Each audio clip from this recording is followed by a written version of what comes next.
Last year सितंबर में राहुल एक dentist के पास गए थे अकल दाढ़ के लिए। गए सिर्फ अकल दाढ़ को ठीक कराने के लिए थे, लेकिन कैसे वहां पे उनको ओरल कैंसर डायग्नोस हुआ, उसके बाद क्या उनकी जर्नी थी, कैसे वो एलोपैथी में उन्हें डरा दिया गया कि आपको सर्जरी करानी पड़ेगी, कीमो कराना पड़ेगा, और किस तरीके से वो हमारे पास आए डॉक्टर बीआरसी की टीम के पास, और वर्चुअली उन्होंने घर पे ही रह के खुद को ठीक किया टीम की मदद से और ग्रैड ऐप पे मॉनिटरिंग की मदद से।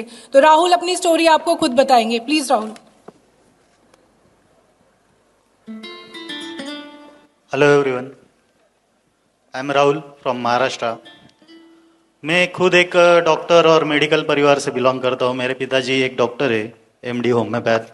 मेरे परिवार में ज़्यादातर लोग या तो उनके मेडिकल है या मेडिकल फील्ड से रिलेटेड है, और मैं भी बचपन से हमारा खुद का भी मेडिकल था, उसमें भी बैठते आया हूँ। तो मुझे कभी ऐसा लगा नहीं था कि मुझे कोई इस तरह की बीमारी होगी, और जैसे ही कुछ ऐसा बीमारी होने का कोई वैसे प्रिकॉशन भी हमेशा लेते ही रहते थे।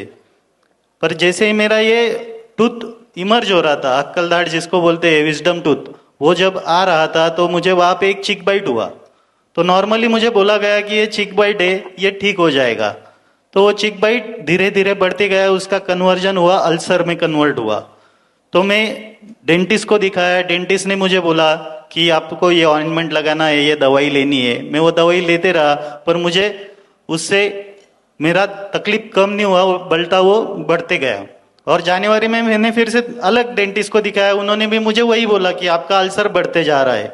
पर वो बढ़ते बढ़ते इतना बढ़ गया कि उन्होंने फिर मैं जब मार्च में मैं कंटिन्यू कंसल्टेशन में था, फिर भी उन्होंने मुझे मार्च में बताया कि अभी ये बहुत बढ़ गया है, आपको ओरल सर्जन के पास में जाना पड़ेगा, शायद से ये कैंसर में कन्वर्ट हो गया है, ये कार्सिनोमा है। तो जैसे ही उन्होंने बोला कि आपको बायोप्सी कराना पड़ेगा, तो क्या है, हम मॉडर्न डे के बच्चे, इंस्टेंट रिजल्ट मिलना चाहिए, या इसलिए मैं एलोपैथी में ज़्यादा बिलीव करता था। तो मेरे पिताजी खुद होम्योपैथी डॉक्टर होके मैं होम्योपैथी ट्रीटमेंट या नेचुरोपैथी की तरफ में झुकाव नहीं था मेरा। तो फिर जब मैं ऑन्को सर्जन से मैंने कंसल्ट किया, तो उन्होंने बताया कि ये आपको फिर सर्जरी कराना पड़ेगा, ये माउथ का इतना हिस्सा निकालना पड़ेगा, चीक आपका कट करना पड़ेगा। तो तब जाके फिर मैंने कहा कि नहीं, मुझे ये सब नहीं कराना है। तो मेरे पिताजी ने फिर होम्योपैथी ट्रीटमेंट, और मेरे पिताजी पहले से ही डॉक्टर बीआरसी सर का फॉलोअर है, तो सर के प्रोटोकॉल के हिसाब से मेरा डाइट चालू किया, और विद इन 1 मंथ मुझे बहुत अच्छा रिजल्ट मिलने लग गया। क्योंकि मेरा माउथ ओपनिंग इतना कम हो गया था कि मुझे खाना ही नहीं खाते आ रहा था। मैं मई महीने में जूस पे आ गया था, जूस डाइट पे, क्योंकि मुझे सिर्फ जूस ही पीना पड़ रहा था, क्योंकि मुझसे चबाया नहीं जाता था, क्योंकि मेरा माउथ ही ओपनिंग बंद हो गया था, बहुत कम हो गया था।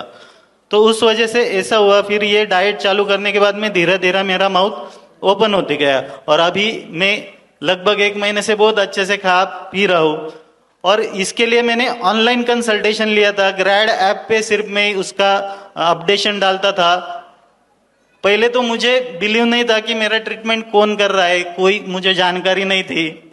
फिर मैंने एक बार, मुझे किसी ने बताया कि ये एक्चुअल में आपको बीआरसी सर ट्रीटमेंट दे रहे क्या। तो मैंने उनको पूछा, तो उन्होंने मुझे बीआरसी सर का एक ऑडियो क्लिप भी भेजा कि जिसमें उन्होंने मेरा केस खुद कंसल्ट किया था, और तब जाके वो ग्रैड ऐप पे मेरे लिए डाइट भेजा गया था।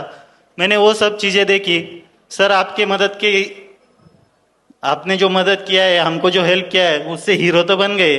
90% अभी रिकवरी आ गई है, अभी सुपरस्टार रहना बाकी है। Thank you. बड़ी से बड़ी बीमारी का आसान से आसान इलाज घर बैठे ही हो सकता है। अधिक जानकारी के लिए कांटेक्ट करें nearest doctor BRC clinic @home।